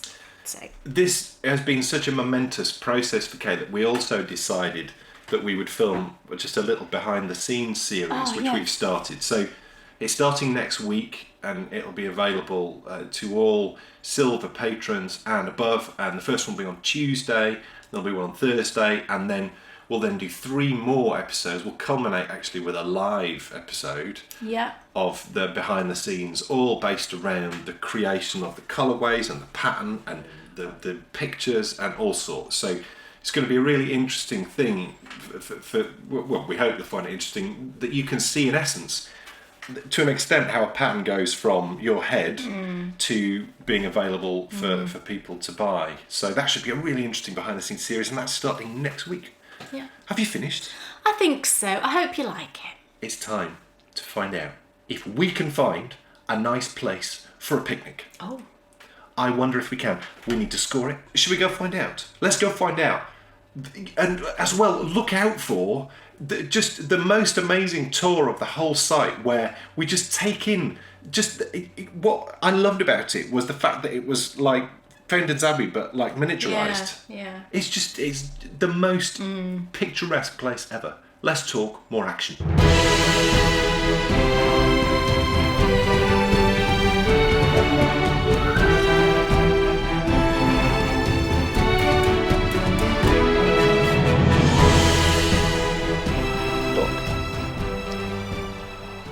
This this is a really nice spot for a picnic. It's a very nice spot for a picnic.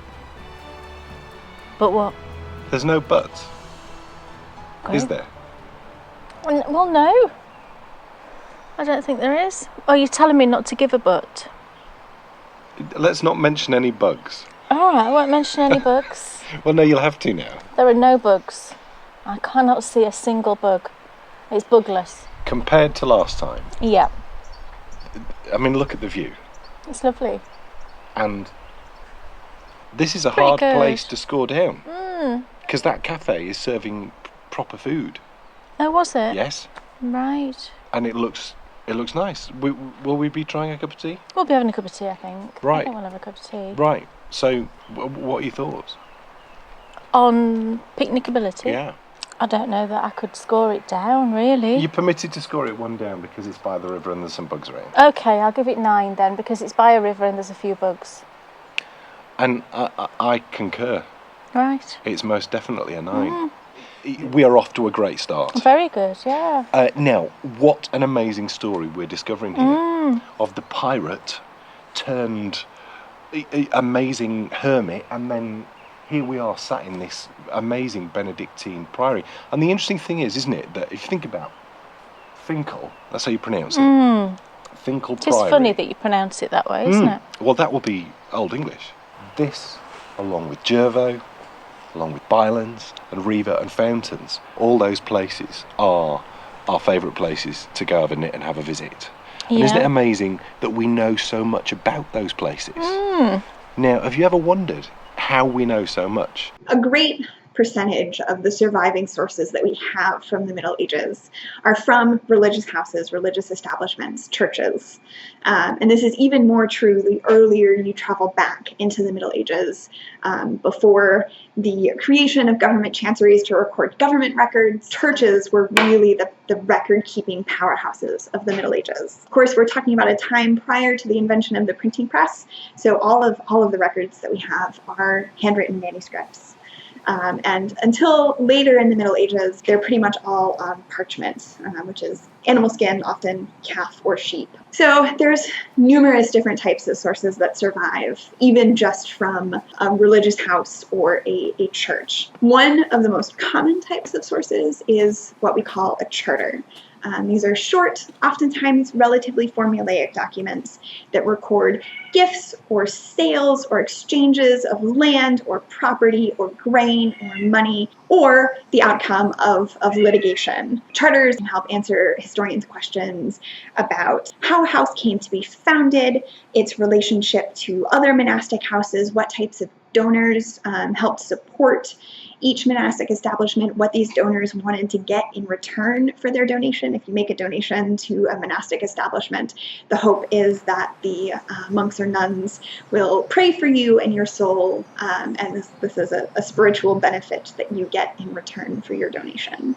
There's surviving account books, there's surviving liturgical manuscripts, so these are the sorts of books that are used in saying the daily monastic offices, the set out hours of prayer that each monastery performs daily.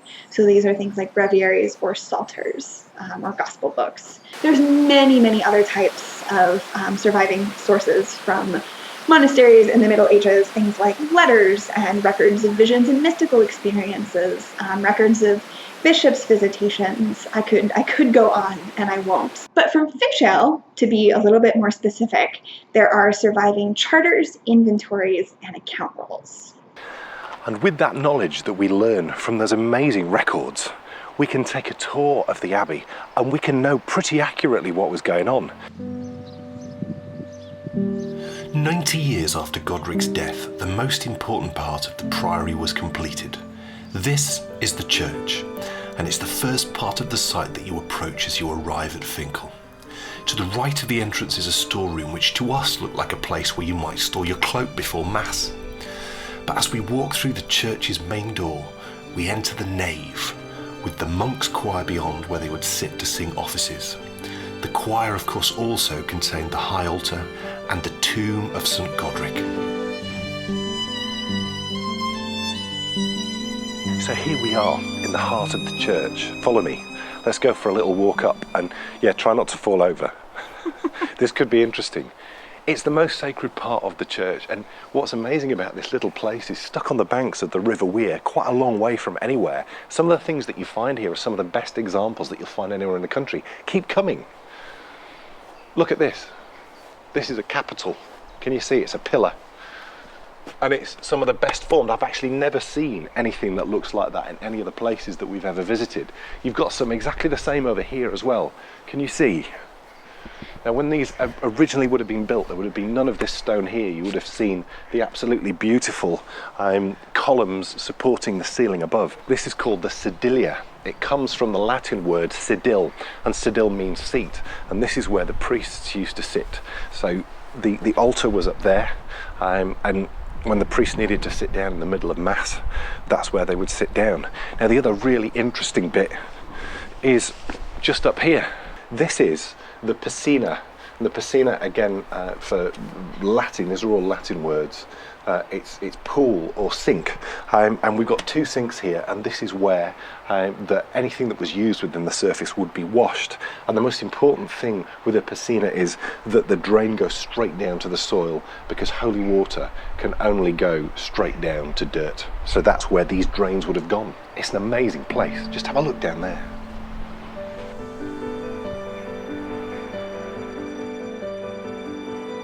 Now, as we explore through, we start to see things that we recognise. Just come through here.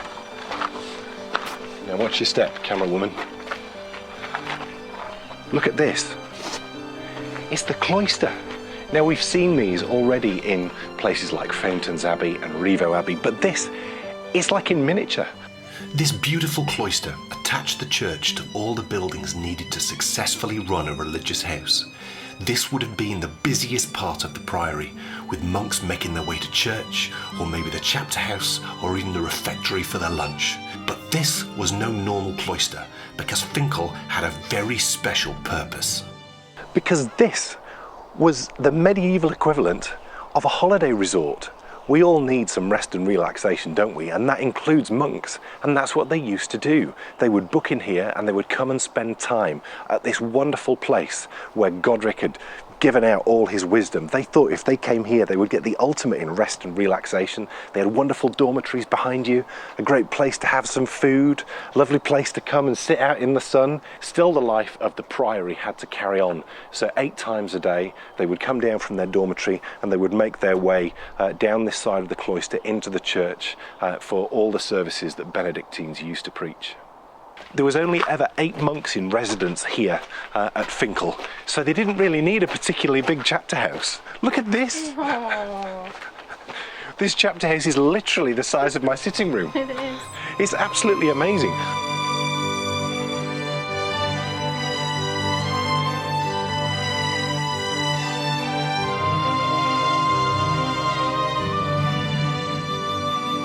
Now, one of the most atmospheric parts of any abbey that you go visit, in my opinion, is the frater. And the frater is where they would come and they would eat. Now, the monks didn't eat here, they ate above. This is where, it was a storeroom, so there would be grain and foodstuffs which wouldn't rot would be kept down here. And then all the food was then prepared in the kitchen and they used to eat above. But what I love down here is, I love these ceilings. These are just amazing. And you see these, any abbey that you go to, you see these types of ceilings. And to me, it just screams medieval. I love them.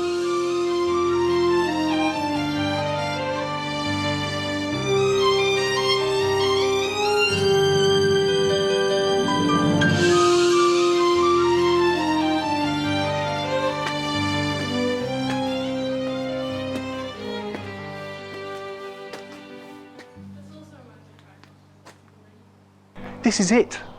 This is the first time I've ever been to a priory or an abbey and actually found the floor level still in place. Now, this has been concreted. Of course the monks didn't do that, but I've never been able to come and stand on the same level that they would have eaten at before, and I love this. It's great. We've got a little staircase there, but this is it. This is the space where all the monks would have come together and eaten their meals. It's not a bad size for 8 people. I know, but remember though, that you constantly had people, just like a holiday home. Just think it's a B&B. Yeah. It's a medieval B&B. It's a little bit more than that. Just take a look at this east window of the Priory Church. Of course, it's all gone now, but can you imagine how it must have looked filled with stained glass? It would have been beautiful outside, but utterly breathtaking inside as the sun rose, lighting up each individual coloured pane. As we leave the Priory Church, which is on our right, the chapter house is going to appear in front of us. And on our left is the home and lodging to the most important man at Finchale Priory. All these buildings appearing on our left belong to one man, the Prior. And what a grand staircase he had. Now, he had a grand staircase here, and it was a grand sight because of the types of people that were still coming to visit after Godric had died. If you think that popes had come here, Thomas le Becket had come here, other people were coming here just to feel the vibe. We always talk, don't we, about how places have a feel, and this place most certainly does. It's just lovely. So there would have been the great and the good of medieval society would have walked down these steps. Into this stunning room, it's the Prior's Hall. This was where the man in charge of Finchale would have welcomed his most honoured guests.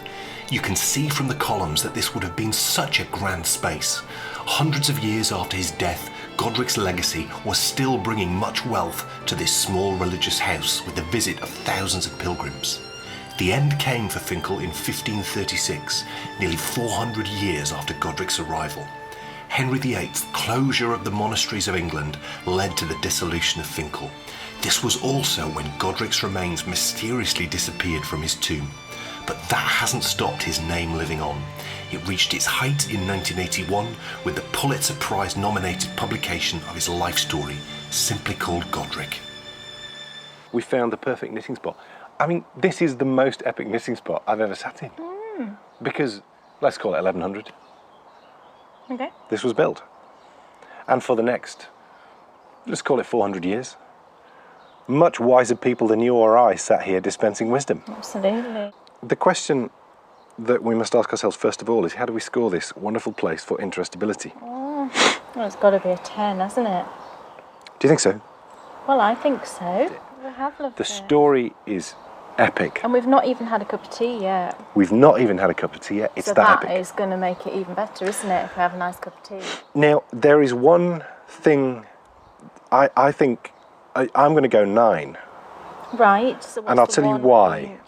The one point is, if you didn't know about places like this, you wouldn't really have a clue on what you're looking at.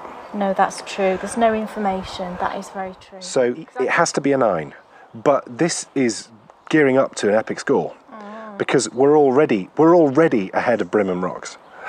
Well, yes. What a truly immense place. So we need to give here a score for Knitability.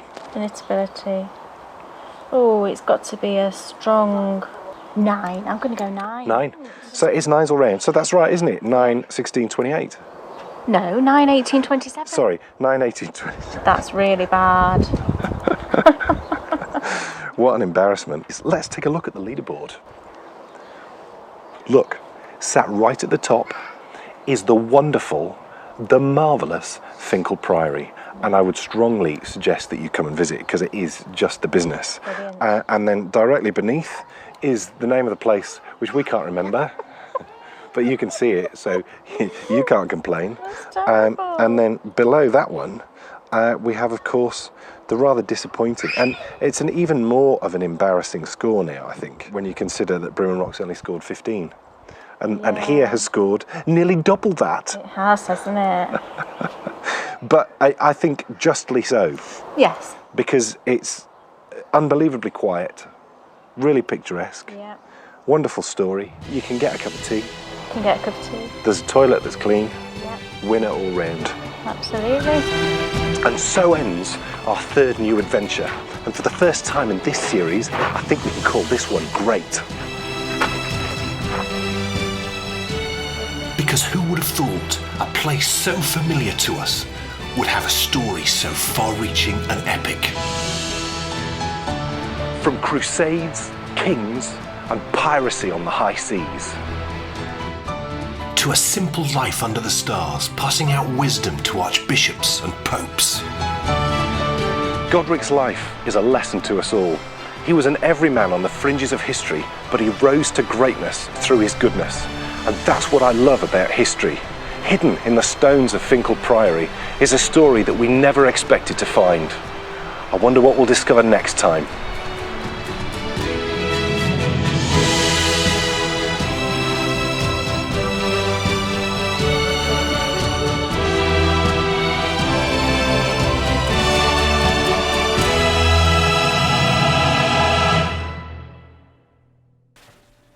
Yes! Straight to the top of the leaderboard. Yep. 27. That puts it... I can't remember. I think it's 27 and a half. Right. That our top site... Although I need to recall. Yeah. Look. It's very close, isn't it? We're gonna hang fire until the end of this first series of the new adventures. We're then going to take the leaderboards and we're going to meld them with the favourite places to knit leaderboard. Do you remember when we did those 3 episodes and talked about all, our favourite spots and gave everything scores? And we're going to see if anything can get into that favourite place to knit leaderboard. Yeah. I have a feeling, in fact, more than a feeling, I know that Finchale has got in. We went back, didn't we? That's how good it was. Yeah, we went back with Bryony at the weekend because we went on a Monday, I think, wasn't it? Bryony was in school and we told her about it and she's like, I want to go. So we went back on Saturday. Yeah. And took her and she loved it. Yeah. Just really loved it.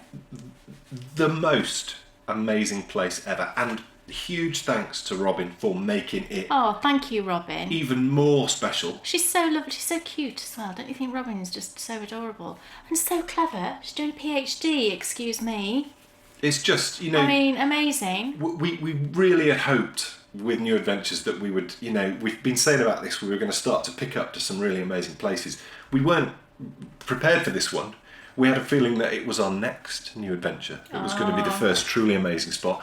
But we've really now started to, and a lot of that is thanks to Robin, and a lot of that is thanks to my amazing brother who produced and created some just outstanding music for that. And we also I've snuck in twice now. The music I put on Kay's shawl video, and also I snuck it in on that one, is the music that will be featured in episode 80, in our visit on episode 80. The gold edition will be live in the next 48 hours, and if you can access that, if you're a gold patron or above, go watch it, because it's long. There's an awful lot more in it, because I had to trim it down, otherwise this podcast would have been about 4 hours long. Nobody wants that, does it, really? I hope you enjoyed it so much, because we did love it. Yeah, we did. And also as well, I meant to say before, I'm so glad, obviously we've not been doing Desert Island discs this episode. That will be back in episode 79. And I'm so glad that so many of you have enjoyed that. I had loads of messages. Yeah. We've also really enjoyed that. And, I'm really looking forward to seeing how our playlists take shape. What are you going to do for the 90s, Kay? Oh, well, the 90s are my era, aren't they? So have you got some standout ones already in your head? Oh, yeah, I would have thought. I can't say what band will definitely be in there. Because I was a huge fan of one particular band. Right. In the sort of late 80s, early 90s. Tune in next time to find out what she's talking about. I've got no idea. It's time for the Endy Bits. Endy Bits. Oh my goodness. KAL. Yes. What's going on? Let me get my sheet of paper with my info. Is it time for prizes? Yes. Well, whilst you're getting out your sheet of paper and your prizes, fog along. We've just got to the end of June, so we haven't tallied up the miles yet. But I just wanted to say that we're at the end of another quarter. So for our knitters, our fog along knitters, we will be on the next Pop Live. We will be drawing for our quarterly prizes, but also, newsflash for runners, we'll also be awarding one prize for most valuable player for runners and for knitters. So there will be a most valuable player for the runners, and we've not done a prize for runners before. Right. And a most valuable player for knitters as well. Brilliant. And that doesn't necessarily mean the person who's covered the most miles. No. It's Kay's team captain of the knitters, I'm team captain of the runners. And it's someone who's really stood out to us as the most valuable player. Okay. Are you ready now for your opening? I'm ready. Cool. I'm ready. Well, there's two things I need to do actually in terms of prizes. I'll do the giveaway first that we were running. Right. And this, if you remember, was for the lovely kit from Debbie at Down Sheepy Lane, and she gave us this fantastic Roald Dahl themed kit to give away. So there was a thread running on Ravelry, and lots and lots and lots of people entered it. So I drew random number this morning, and the winner of this, and I love the name of this person. Yeah, I know, that's her Ravelry name. I don't know if it's her real name. So that it was from numbers 2 to 169, and the winner was number 101, and her Ravelry name is Maggie McFly. Are you Marty McFly's sister? No, her mum. Maggie McFly was the Irish one in the cowboy one. Right. So that's So his great-great-grandma, I think. Great-grandma. Yeah. And it's Margaret from Torrington in USA. Wow. So Margaret, your name could really be Maggie McFly. Is your surname McFly? Is it McFly? Or do you just love that film? We kind of want to think it is. I really... Perhaps we shall just say it is.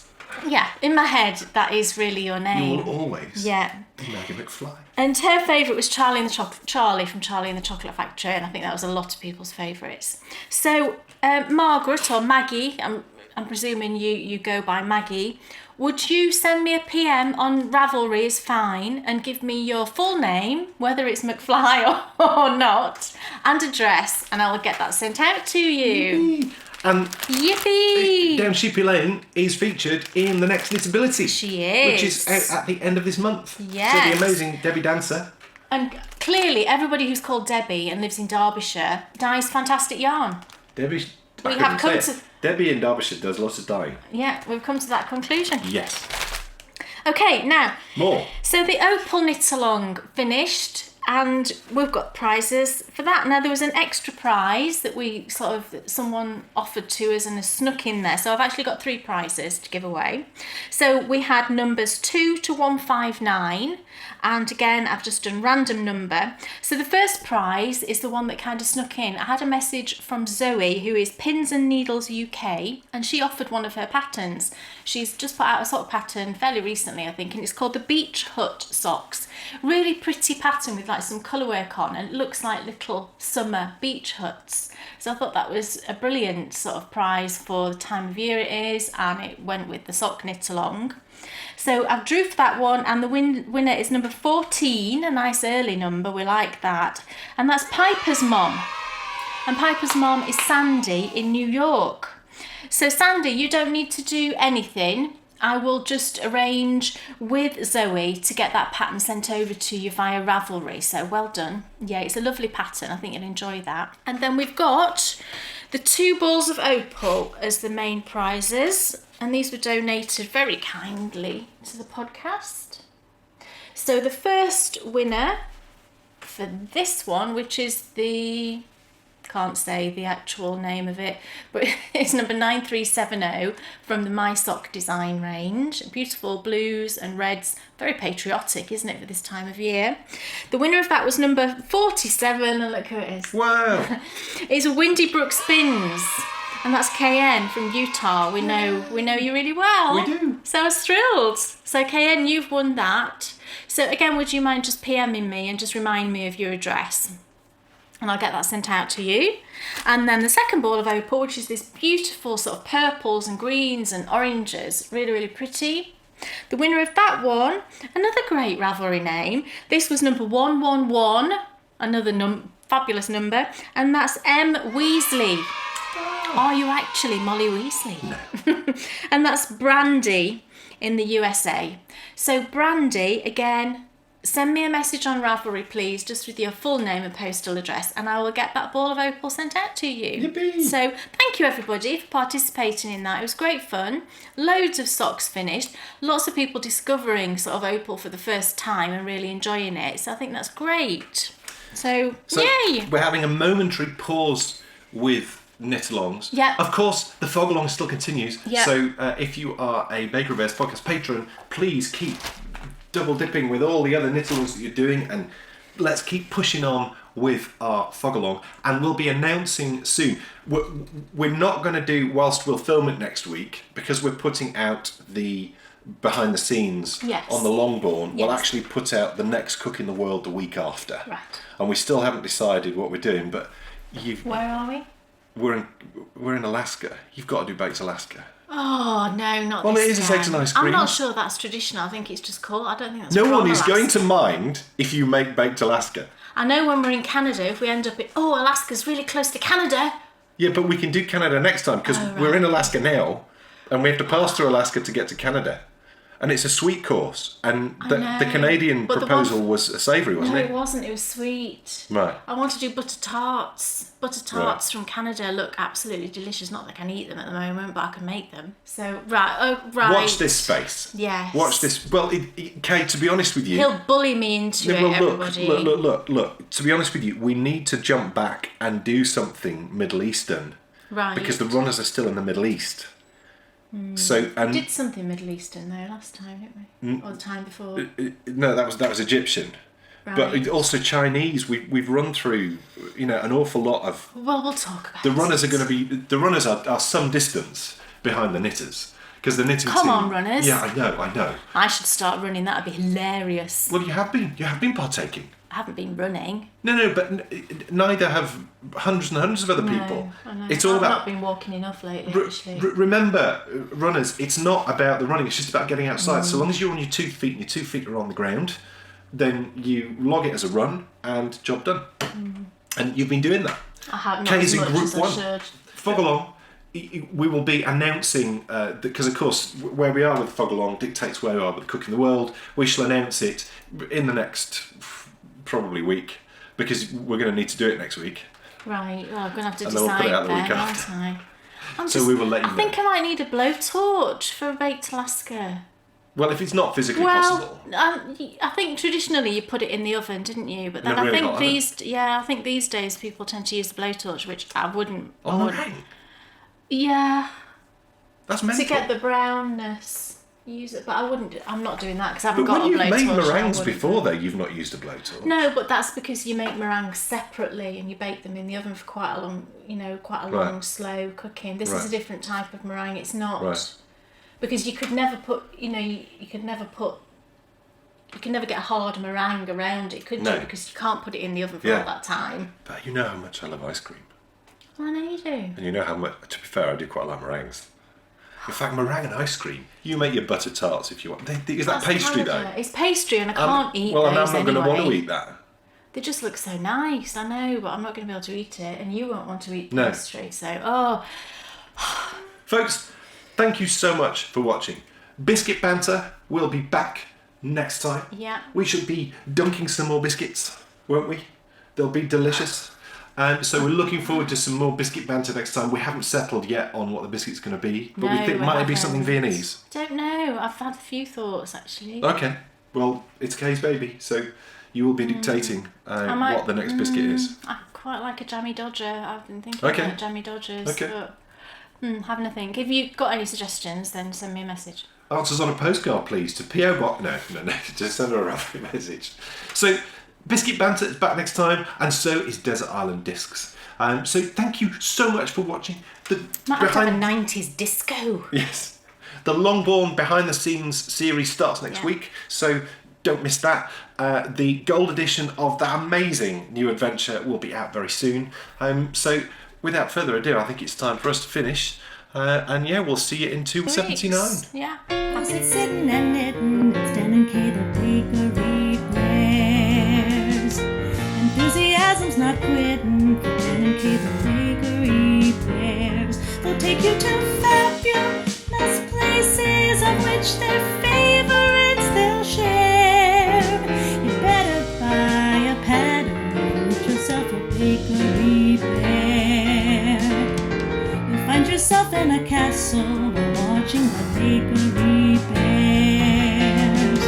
It never feels like a hassle to sit and watch the bakery bears.